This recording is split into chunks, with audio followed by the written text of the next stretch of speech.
All right. Well, first off, I'm Luke Amash. I just want to thank you for listening. And this is with my father, Elias Amash. Thank you for coming on today and spending your valuable time with us today. Great to be here. We're just going to ask you a few questions and go through your life and your business experience. I mean, you've been through a lot. You've had almost 4 decades of experience within the tariff industry and within the supply chain industry. First off, I wanted to talk to you, go back to like 1990, 1995. You're fresh out of Michigan State with your degree in business, and you go in to Grip. And what did you experience coming into Grip with your dad? Because your dad, Charles Amash, started it, my grandfather, and you got to take it over between 95 and 2000. What was that like for you, and what kind of experience do you have with that? Well, it goes back before 1990, 95. I spent every summer and every day and vacation working with my dad. So I really got to know the intricacies of the business before I graduated from Michigan State. Once I graduated from Michigan State in 94, then I was in the business completely. It became a lot different because I saw a different side of the business. I only knew a little bit of the business before, but once you completely get immersed in the business, your focus changes. Some of the things back then that we sell are not even in existence anymore. Things have changed so much, not just with technology, but with also the product that we sell. The products have evolved and changed over the years. But the question you asked me is how was the transition? It was a very difficult transition.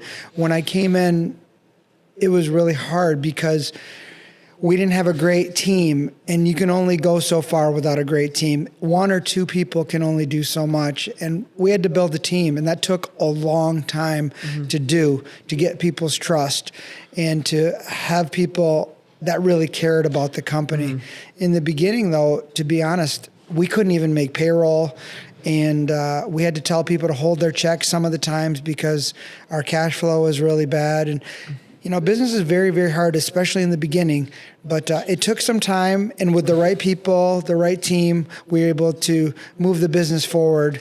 And, we're here today, but there was so much growing pains going on back in those days. I mean, you can look at it and look at great teams, and you look at sports, and you look at other of these things. In your opinion, what does it take to be a great team member? How do you build a great team? Because you've built one, obviously, here now. What does it take, in your opinion, to build that kind of team? That's a really, really good question. It means putting yourself last instead of putting yourself first. You can't have a great team with a bunch of selfish players. It's always about them instead of about the best for the company.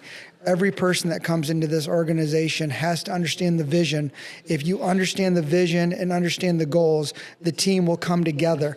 But until they all are reading from the same book and on the exact same page, it's very hard to get people rowing in the same direction when one person's going one way and another person. So it's all about alignment. It's all about people having people that have similar goals and values, because without the same goals and values, you just won't get there. Do you think when it comes to building a team, is it more about the skill that the person possesses, or is it about the attitude that they have towards the team? We hire for attitude, not for skill. Skills can be taught, attitude can't. I can't teach an attitude. I can't make somebody happy. I can't shift their mental paradigm. So if you have great skills, but you don't have a good attitude, you're no good to me. I mean, even with myself, you've taught me great values, and I've gained skills from you, but you've taught me the value system for life and how to continue to use these values, not only in the business world, but in the day-to-day world. What is your opinion on how deep values have to be in order to connect relationships with other people? Because sometimes we don't align with values with other people, but how do you maintain a relationship with someone you don't have the same values with? Well, business values transcend over all, meaning that your values are your values and integrity is integrity. It's not a once in a while thing. Integrity means doing the right thing all the time, even though no one's looking. It's putting the shopping cart away. It's that jar of peanut butter that you bought that you decided you didn't want, and then putting it exactly back where you got it, not just putting it, anywhere in the grocery store. So integrity permeates, and so do business values. They permeate throughout your whole entire life.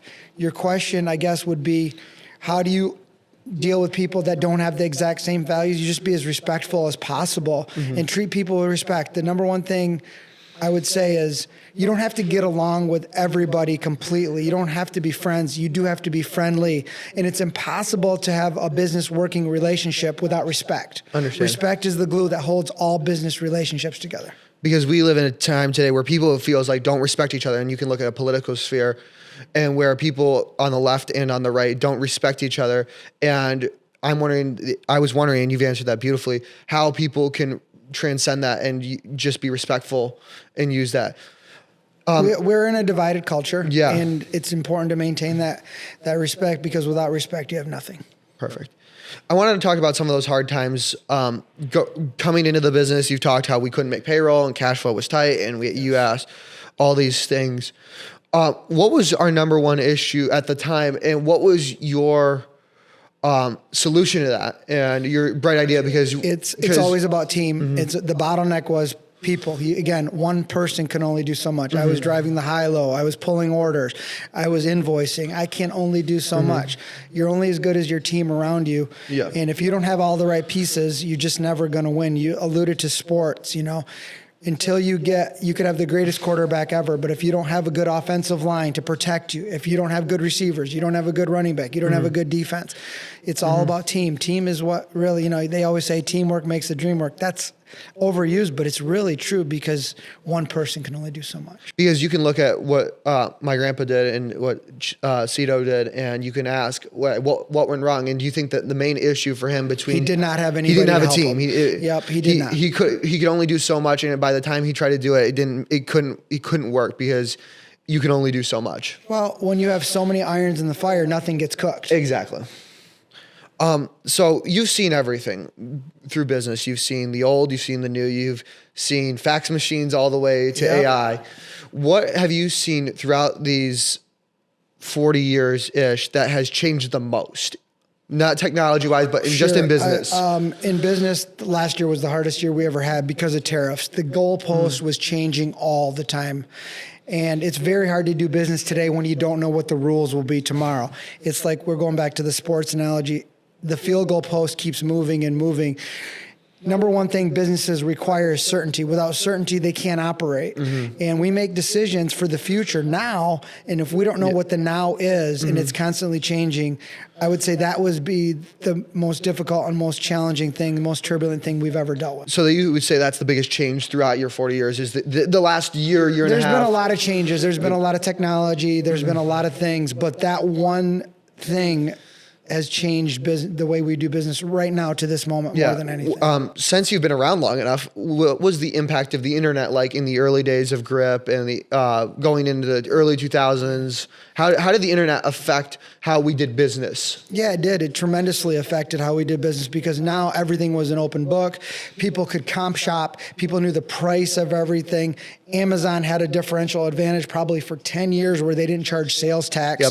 So they were beating a lot of retailers. A lot of people would go to Best Buy, say, and buy a TV or look at a TV, and then they would say, oh man, I can just buy it on Amazon. I'm going to save 6 to 10% depending on what state you're in. And that was a big advantage for the internet. But the internet changed everything, as we know. I mean, it's kind of like what we're dealing with AI. It's changing everything. So if you don't, embrace those technologies, you get left behind. Where do you see the future of AI working with business? How do you see future? Do you see jobs becoming obsolete? Do you see new positions being made? A lot of jobs will become obsolete, but there will be a creation of new jobs, just like anything else, whether it's the industrial revolution, the technological revolution, the AI revolution. Business isn't about who's the best, the brightest, or the smartest. Business is always about who adapts the most. The companies that know how to adapt and change, those are the ones that succeed. So you would say adaptability is one of those main values. We talked about these values. Adaptability is everything. Without being able to change, if we were still using typewriters, or we were still using fax machines, or we were still doing any of those things, travel agents, I mean, we'd be out of business. What's one thing that you think has stayed the same throughout your 30 years? Because you said tariffs is the biggest, and that's a last year thing. What has stayed fairly similar? I go back to this every time. People, it makes or breaks a business. It's the one common denominator. Everybody knows all the same information. We have the internet. Everybody has the same products. What's the difference? It's just like any sports organization. Everybody's talented at the highest level, but what makes the difference? The management, the team, the systems, the processes. So the one thing that stayed consistent is if you're never going to grow without a great team. I mean, many people believe that AI is going to take over these people positions. Do you think that is kind of true? Is that true? Do you think it will take over a lot of positions? Absolutely, it will. And those that don't recognize that will get left behind. But again, that's why we have to adapt and we have to be ahead. And we can't wait until it's too late. You have to change before you have to. That's the hardest thing for people to do. Yeah. They wait till a crisis to change. The people that get out in front of it and get ahead of it, they make the money and they become the winners in society. Absolutely. And do you think people become more valuable than your skilled people with the? Yes. Because AI will be able to do the minimal jobs. Yes. And because the you can already people that see can it. critically think. AI is good at tasks and things like that, but it's not going to be the end-all be-all for critical thinking. People that are critical thinkers, they're going to get paid a lot more. So you'll see high-value people become even higher valued yes. with the revolution for AI. Yes. And you're going to see people with very high intellect, but they can't do many things that aren't good with skills Yes. be taken out because AI can take over these small tasks. They can write me essays. They can write me AI can do a lot. They can write me emails. They can Yes. set me a planner for my life, but it's not. It doesn't critically think for me. It doesn't. That's not what I. AI cannot deal with people. Also, no, it's very hard to deal with. And we're all in the people business. Doesn't matter what business you're in. If you don't know how to deal with people, you're out of business. So I wanted to talk. You've taught me so many life skills and so many life values. And you've been a mentor to me and my brother and the entire family.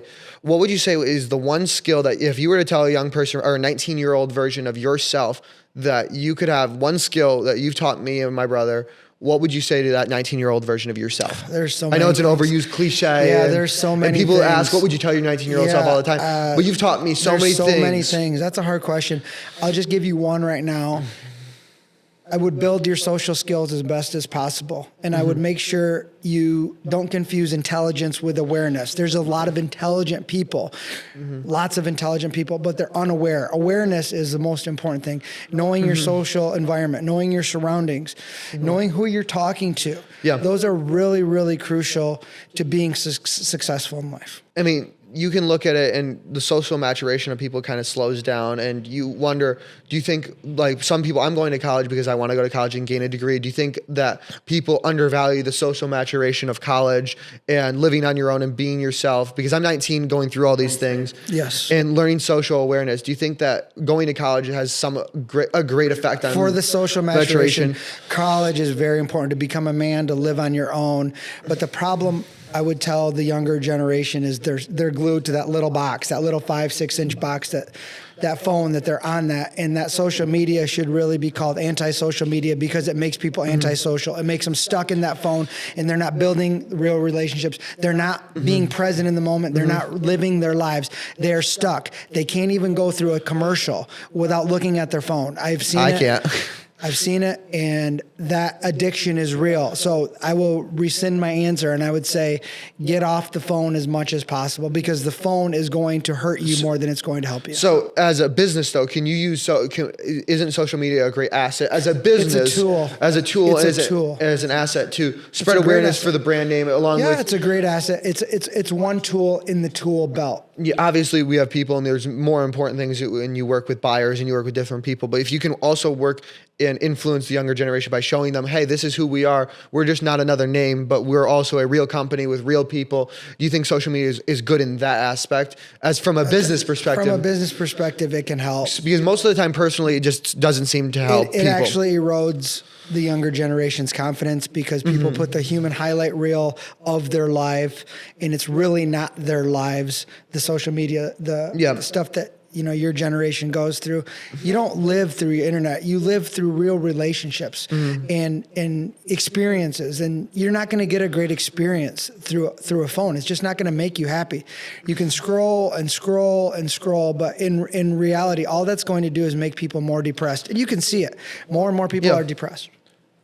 Well, I also want to talk about your futures and your hopes and dreams, because everyone has their goals and everyone has their beliefs. What is one of your main hopes for the future in the next 5-10 years with Grip, and what do you want to do with it, out of curiosity? I hope I can keep it rolling. I hope that I can provide for the next generation. I hope that we can build people's careers. We have people's lives that depend on this business, and we want to keep building it and grow it, not only for ourselves but for everybody around us. How do you? Because there's a lot of people that hope for things. I hope to lose weight. I hope to do this. I hope to be better at this. How do you, because you're very great with task-oriented goals, how do you go from being, I hope that this is going to happen, to Hope is not a strategy. Yeah. It doesn't work as a strategy, but the answer to that is you got to break it down into simple things. Daily tasks that you do every day. You got to win the day. It's a habitual thing. It's your habits. First you make your habits, then your habits make you. You have to win the day. Every day that you win. One big win is made of 1,000 small wins. Yep. And you refer to social media, and people show that one big win, like it just happened. They got lucky. Yes. They rolled the dice and they rolled a 7. It's almost never luck. It's never luck. It's not like a casino. When you see somebody who made a lot of money, it isn't lucky. People like to call people lucky, but that's just a lazy way that people say to justify thinking that. Do you think there's ever a chance that some people do get lucky, like the power? There's always a chance for somebody to get lucky. I understand that it's low and it never will. But it's about consistency. So your consistency and your habitual. It's what you do day in and day out that counts, not what you do once in a while. It's what you do when the lights are off and when people aren't looking. What you do day in and day out, not once in a while. Once in a while you ate an ice cream cone, who cares? But if you do that every day, it's going to hurt you. Yeah. Is there anything you hope that I've learned from you? Is there any skills that you want to directly tell me as not only your son, but hopefully to be working for you for the next few years? There's a lot, and I'll teach you along the way. But my number one thing, I'll go back to what I said earlier, is be in the moment, be present, and don't always rely on the phone. If you look at anybody's social media that's under 25, you can look in their phone and they're going to say, I was on the screen don't lie. It says 5, 6, 7, 8, 10 hours a day. That's a long time. Imagine what you could do if you would just take some of that time, what you could accomplish. If you cut your phone off for even a quarter of that time or half that time, you could actually get meaningful results in your life. How do you stay? I know you're from a different generation, so you're not particularly addicted to the phones like my generation is. What would you say to us? Because find some good hobbies, be around people. What would you say a good hobby would be for someone to get off their phone and to stay away from their phone? Reading books, Sudoku puzzles, even watch a movie is 100 times better. It's still entertainment. It's entertainment, but it's still 100 times better than being on your phone. I know that, and for me, I struggle with being on my phone. Listening to music. Yeah, that's a good one. Here's the thing: many people just look at music, and you can still scroll and listen to music and do. Turn on an old radio. Where can you find one of those? I don't know. Is there anything else that you want to talk about today? I think we're good for today. All right. Thank you guys for thanks. tuning in. I hope to see you soon. Yep. See ya. Bye.